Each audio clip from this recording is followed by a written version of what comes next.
तो आप शाम में बात करते जिस वक्त हिंदू भाई ज्यादा थे, तो हम 50 श्लोक पढ़कर सुनाते। हाँ उसको नहीं सुनते जी, क्या बात कर रहे हैं, मुसलमान नहीं सुनती थे तभी वो हिंदू भाई कहाँ सुनेंगे।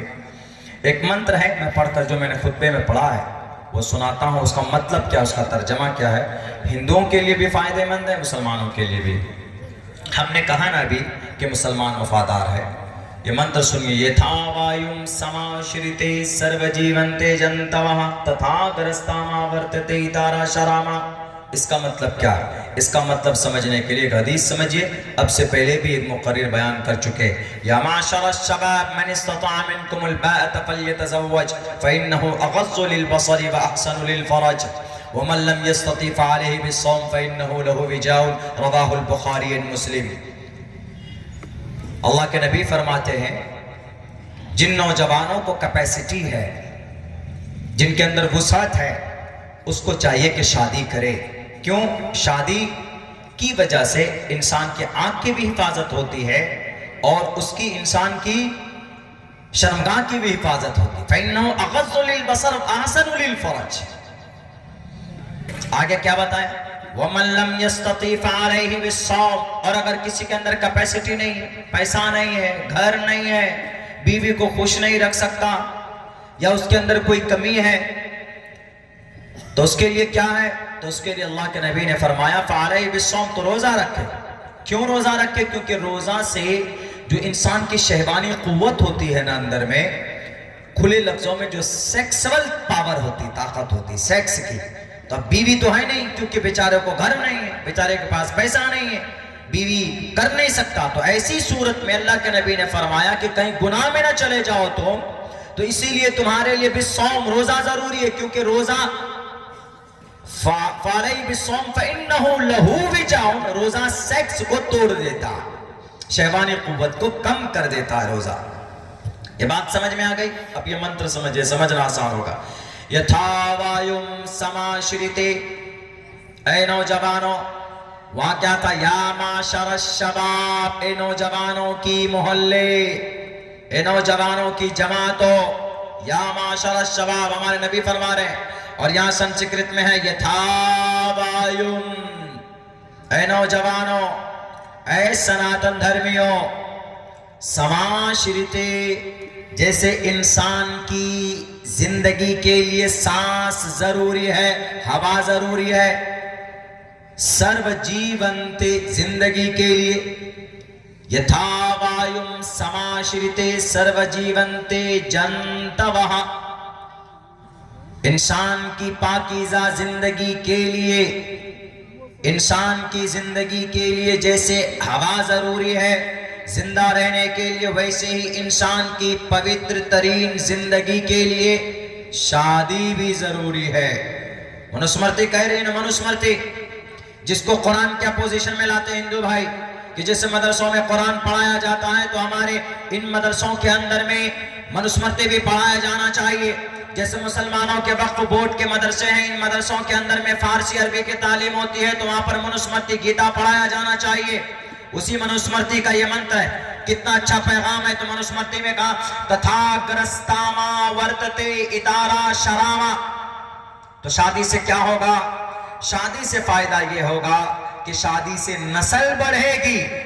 शादी करेंगे तो बच्चा होगा, और बच्चे से तो नस्ल बढ़ती है ना। तथा ग्रस्तामा वर्तते इतारा शरामा, जब आदमी शादी करेगा तो इस शादी के बाद में बच्चे पैदा होते हैं, और जब बच्चा पैदा होगा तो वहीं से ना आगे नस्ल बढ़ेगी। अब हजरत आदम और अम्मा हव्वा दोनों नहीं मिलते, दोनों हस्बैंड वाइफ नहीं मिलते, मर्द औरत नहीं मिलते, तो हम लोग होते दुनिया में नहीं होते, हमारा वजूद भी ना होता। ओम और हवियवती विष्णु के गीली मिट्टी से पैदा नहीं किए जाते तो कोई नहीं मिलता इस जमीन पर। जो सारे 8 अरब इंसान हैं पूरे 10,000 साल पहले जिनको पैदा किया गया, वो होते ही नहीं, उनका वजूद ही नहीं होता। तो यहाँ पर क्या कहा गया कि शादी का उद्देश्य क्या? शादी का उद्देश्य यह है कि इंसान किसी बेटी की इज्जत न लूटे। शादी का उद्देश्य यह है कि इंसान किसी समाज की, हमारा नौजवान शराब पीकर समाज की किसी बेटी की इज्जत न लूटे, उनका रेप न करे, उनका मर्डर न करे, ताकि शादी के जरिए से जो भी ख्वाहिश है और जो भी शहवानी कुव्वत को पूरा करना है वो पाक और पवित्र तरीके पर करे, अपनी बीवी के साथ करे। अल्लाह ने ये ताकत रखी है सेक्स की। अल्लाह ने इन जिनसी ख्वाहिशात इंसान के बॉडी के अंदर में बेबस्त किया, लेकिन उसकी तकमील के लिए अल्लाह ने औरत को बनाया। लेकिन इस औरत से हुसूल के लिए अल्लाह ने निकाह का जायज रिश्ता बनाया है कि निकाह करो, बीवी को दोस्त बनाओ और बीवी के नाम नफका दो और पाक पवित्र तरीन जिंदगी गुजारो, तभी जाकर तुम नस्ल को बढ़ा सकते हो। तथा ग्रस्तामा वर्तते इतारा शरावा, इंसान जब निकाह करेगा तो उसी से नस्ल बढ़ेगी। पता ये चला कि निकाह ही से समाज के अंदर नस्ल बढ़ाई जा सकती है। इससे एक चीज की और नफी हो जाती है, जो आज यूनिफॉर्म सिविल कोड में निकाह के बगैर कहा गया कि निकाह के बगैर लोग रह सकते, निकाह के बगैर लोग बच्चे पैदा कर सकते, निकाह के बगैर लोग संबंध बना सकते, मनुस्मृति के खिलाफ है। कुरान के खिलाफ तो दूर की बात, मनुस्मृति के खिलाफ। मनुस्मृति ने साफ लफ्जों में कहा कि नस्ल बढ़ानी है तो शादी करो। मेरे हिंदुस्तान के हिंदू भाइयों, मेरे हिंदुस्तान के आरएसएस के साथियों, मेरे भारत के बीएचपी के लोगों, मेरे भारत के हर एक सनातन धर्मियों, अगर आपको मनुस्मृति से मोहब्बत है तो मनुस्मृति में कहा गया कि विवाह करो, तो सबसे पहले नंबर पर विवाह किसको करना चाहिए? योगी आदित्यनाथ को करना चाहिए। उन्होंने अभी तक शादी नहीं की। मनुस्मृति के खिलाफ कौन? योगी आदित्यनाथ। मनुस्मृति कह रहा है कि शादी करो, शादी से पवित्र जिंदगी गुजरेगी। अब बाबा जी तो अभी तक बिना शादी के। चलिए, इनसे भी बड़ा पाप और कौन कर रहे हैं? हमारे मिस्टर प्राइम मिनिस्टर कर रहे हैं मनुस्मृति के रोशनी में। मनुस्मृति तो की रोशनी में तो प्राइम मिनिस्टर साहब तो 42 साल से मोहतरमा के साथ नहीं है। यह मंत्र क्या बता देता है? यह मंत्र इसीलिए कह रहा है कि बिना शादी के किसी की पवित्र तरीन जिंदगी नहीं गुजर सकती। मनुस्मृति कर, मैं नहीं कर, मनुस्मृति का मंत्र है। साफ लफ्जों में यथा वायुं समाश्रिते सर्वजीवन्ते जन्तम तथा ग्रस्तामा वर्तते इतारा शरामा। मनुस्मृति पंडित केवल आनंद जोशी की तहकीक। पंडित केवल आनंद जोशी लिखते हैं कि अगर पवित्र और पुरसकून जिंदगी गुजारना है तो शादी करो, विवाह करो। और यहाँ उत्तर प्रदेश के लाल बुजक्कर साहब बिना विवाह किए बैठे, तो आपका एतबार नहीं, आपकी जिंदगी पवित्र है क्या पवित्र है? इसका अपोजिट क्या हुआ कि जो शादी नहीं करेगा कोई गारंटी नहीं है कि उसकी जिंदगी पाकीज़ा तौर पर गुजर रही। तो अल्लाह के नबी अलैहिस्सलाम का पैगाम कोई गलत थोड़े ना। अल्लाह के नबी ने फरमाया या माशर शबाब मन इस्तता मिनकुमुल बात फल्यतज़व्वज। अरबी सुनकर कान नहीं खड़े होने चाहिए कि नहीं, अरबी में मोहम्मद ने कहा शादी करो, शादी करो, इसलिए मुसलमान 4 करते हैं।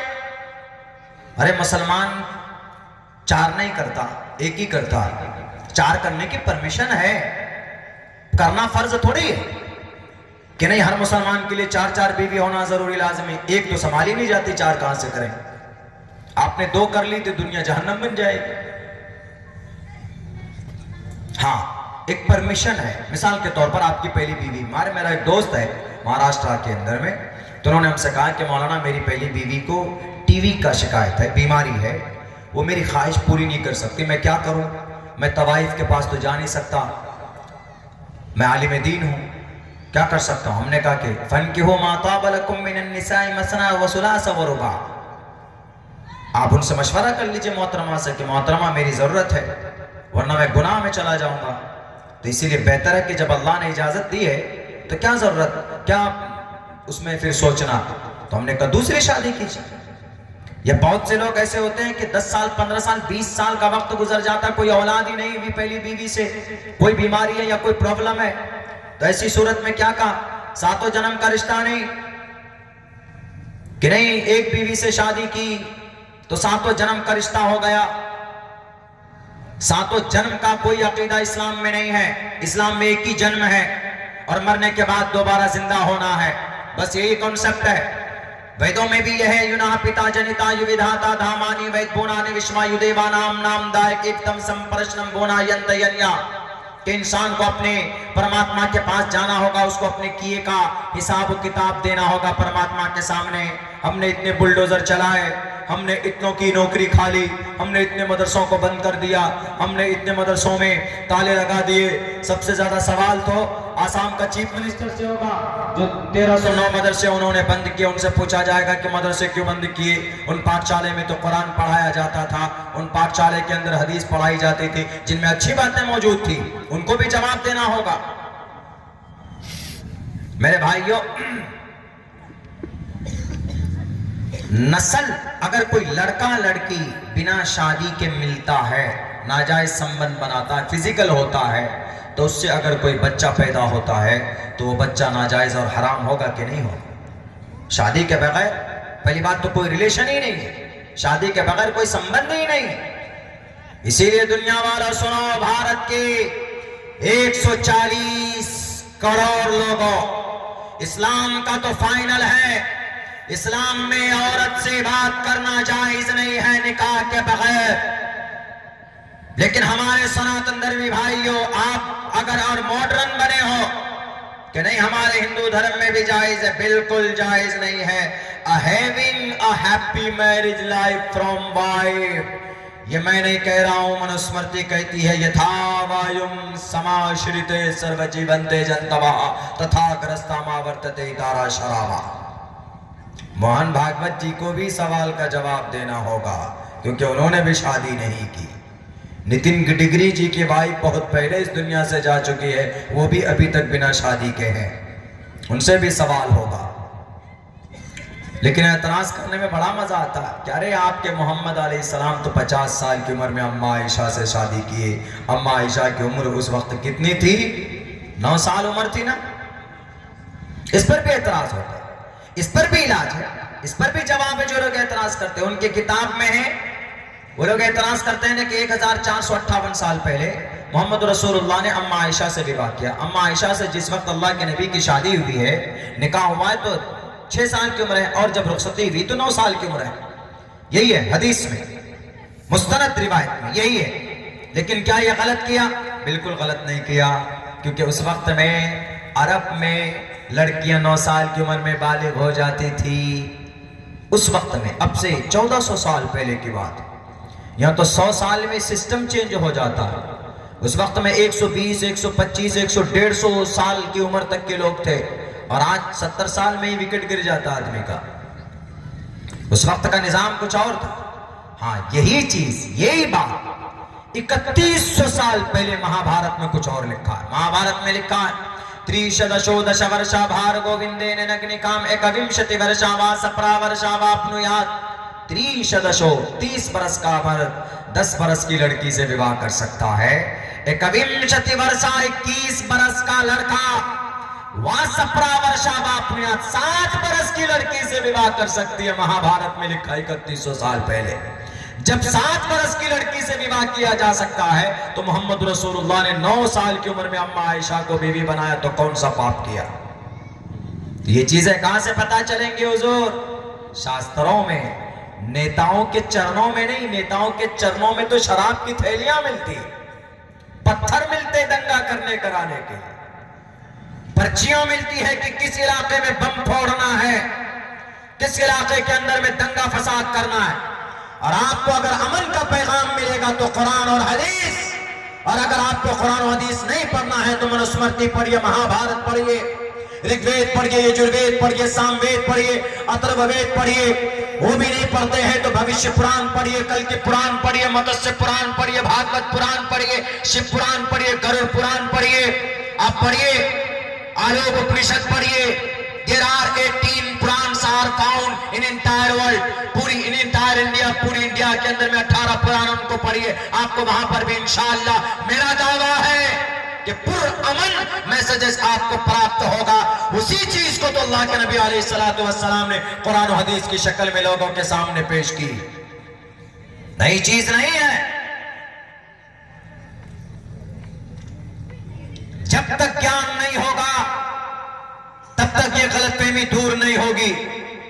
और सुन लीजिए, कोई मुसलमान कुरान से बढ़कर नहीं है, कोई मुसलमान हदीस से बढ़कर नहीं है, कोई आलिम दीन अपनी शरीयत से ऊपर नहीं है। अल्लाह का वली बन जाए लेकिन कुरान से शरीयत से बड़ा नहीं हो सकता। कोई मुसलमान हाजी हो जाए, मुत्तकी हो जाए, परहेजगार हो जाए, अपनी शरीयत से बड़ा नहीं हो सकता। खुदा के कलाम से बड़ा किसी का मकाम मर्तबा नहीं है, यहां तक कि अंबिया के भी नहीं है। यहां तक कि नबी ने जो भी बातें कही गई है वो अल्लाह के मंशा के मुताबिक कहे। वमा यंतिकु अनिल हवा इन हुवा इल्ला वह्युन यूहा। यही चीज शास्त्रों में कि कोई पीएम शास्त्र से बढ़कर नहीं, कोई सीएम ईश्वरीय ग्रंथ से बढ़कर नहीं, कोई सनातन धर्मी मनुस्मृति से आगे नहीं, और कोई भी इस देश का महाराज ऋग्वेद से, यजुर्वेद से, सामवेद से, अथर्ववेद से बढ़कर नहीं, और कोई भी भारत का नागरिक भारत के संविधान से बढ़कर नहीं है। ये चीजें कहां से पता चलेंगी? जब आदमी पढ़ेगा तो पता चलेगा ना। इन चीजों पर तो मेहनत होती नहीं, पैसे खर्च होते नहीं। इस प्रोग्राम में उमूमन हमारे अंसारी बिरादरी, जिनको शेरशाहबादी बोलते हैं, उनकी तादाद, आपके पूरे सीमांचल में पता है शेरशाहबादी कितने लाख की आबादी? यू डोंट नो, शायद मालूम नहीं। 13.5 लाख है पूरे सीमांचल, अररिया, पूर्णिया, किशनगंज, कटिहार। दूसरे नंबर पर हमारी बिरादरी, दूसरे नहीं बल्कि तीसरे नंबर पर सीमांचल में 3 बिरादरी के लोग ज्यादा, सुरजापुरी, शेरशाहबादी, कुलैया। कुलैया की तादाद 12.5 लाख, शेरशाहबादी की तादाद 13.5 लाख, सुरजापुरी की तादाद 24.5 लाख। लेकिन इनको ज्ञान प्राप्त करने के लिए जो मौका फराहम होना चाहिए गवर्नमेंट की तरफ से, वो नहीं दिया गया। सुरजापुरी के लिए स्कूलों में टीचर कितना बहाल होना चाहिए पता है आपको? तकरीबन 40,000, लेकिन कितनी नौकरी दी गई? सिर्फ 15,000। आपके शेरशाहबादी के हिस्से में कितनी नौकरी आती पता है?